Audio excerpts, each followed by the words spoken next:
സങ്കീർത്തനം 30 അധ്യായം 1 മുതൽ 12 വരെയുള്ള വചനങ്ങൾ. കൃതജ്ഞതാഗാനം.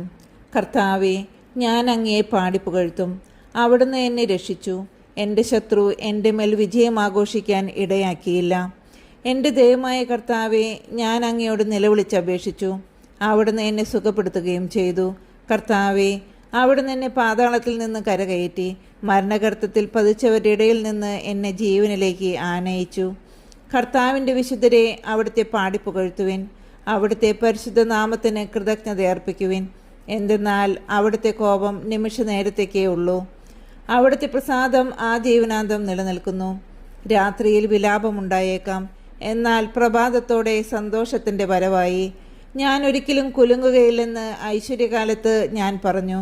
കർത്താവേ, അങ്ങയുടെ കാരുണ്യം എന്നെ ശക്തമായ പർവ്വതത്തെ പോലെ ഉറപ്പിച്ചിരുന്നു. അങ്ങ് മുഖം മറച്ചപ്പോൾ ഞാൻ പരിഭ്രമിച്ചു പോയി. കർത്താവേ, അങ്ങയോട് ഞാൻ നിലവിളിച്ചു. ഞാൻ കർത്താവിനോട് യാചിച്ചു. ഞാൻ പാതാളത്തിൽ പതിച്ചാൽ എൻ്റെ മരണം കൊണ്ട് എന്തു ഫലം? ധൂളി അങ്ങയെ വാഴ്ത്തുമോ? അത് അങ്ങയുടെ വിശ്വസ്തതയെ പ്രഘോഷിക്കുമോ? കർത്താവേ, എൻ്റെ യാചന കേട്ട് എന്നോട് കരുണ തോന്നണമേ. കർത്താവേ, അവിടുന്ന് എന്നെ സഹായിക്കണമേ. അവിടുന്ന് എൻ്റെ വിലാപത്തെ ആനന്ദ നൃത്തമാക്കി മാറ്റി. അവിടുന്ന് എന്നെ ചാക്കുവസ്ത്രം അഴിച്ച് ആനന്ദമണിയിച്ചു. ഞാൻ മൗനം പാലിക്കാതെ അങ്ങയെ പാടിപ്പുകഴ്ത്തും. ദൈവമായ കർത്താവേ, ഞാൻ അങ്ങേക്ക് എന്നും നന്ദി പറയും.